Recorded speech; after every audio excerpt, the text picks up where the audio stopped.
आज के कहानी में आपका स्वागत है। एक सज्जन का नियम था कि प्रतिदिन 3 गरीब लोगों को भोजन कराने के पश्चात ही स्वयं भोजन करते थे। एक दिन बहुत खोजने पर भी कोई गरीब न मिला। दोपहर हो गई, त्योहार निकट थी। दुकानों पर नाना प्रकार की मिठाइयाँ और चीनी के खिलौने सजे थे। एक हलवाई ने चीनी से आदमी की आकृति बना रखी थी। इन्होंने देखा तो सोचा, दूसरे गरीब तो मिले नहीं, चीनी से बने इन गरीबों को ही ले चलो, इन्हीं को भोग लगाकर खाना खा लेंगे। 3 चीनी के मिठाई नुमा आदमी खरीदकर वे घर आए तो देखा कि वहाँ 3 असली निर्धन लोग खड़े हैं। उसने उनका स्वागत करते हुए कहा, भाइयों, मैं तो सुबह से आपको ही खोज रहा था, आए भोजन करें। उसने तीनों गरीबों को बैठाया और पत्नी से बोले, तुम जल्दी से भोजन बनाओ, मैं बाजार से दही ले आता हूँ। वह बाजार चले गए। पत्नी खाना बनाने लगी। इतने में ही उनका पुत्र भीतर आया। उसने थैले में पड़े हुए चीनी से बने मिठाई नुमा आदमी देखे तो बोला, माँ, एक आदमी तो मैं खाऊंगा।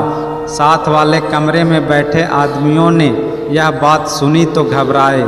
इतने में उस माँ की आवाज़ आई, इतना उतावला क्यों होता है, अभी तेरे पिताजी आएंगे। यहाँ आदमी 3 हैं, एक तुम खाना, एक तेरे पिताजी खाएंगे, एक मैं खाऊंगी। उन तीनों आदमियों ने जब यह बात सुनी तो उनके होश उड़ गए कि आखिर हम लोग कहाँ आकर फंस गए।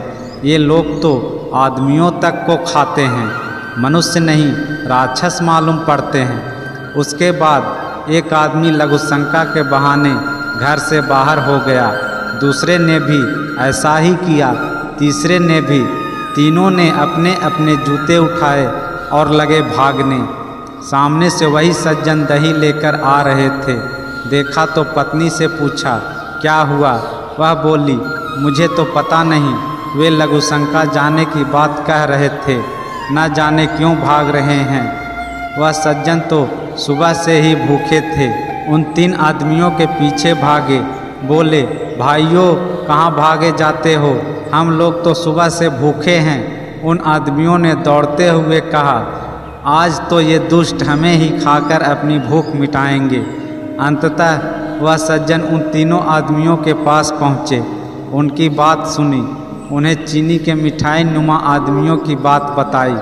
तब उन तीनों की जान में जान आई और फिर उन सब ने भोजन किया।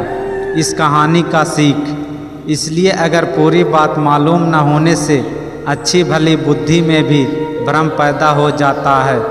दोस्तों, कहानी अच्छी लगी हो तो लाइक करें, शेयर करें, कमेंट करें और हमारे चैनल को ज़रूर सब्सक्राइब करें। धन्यवाद।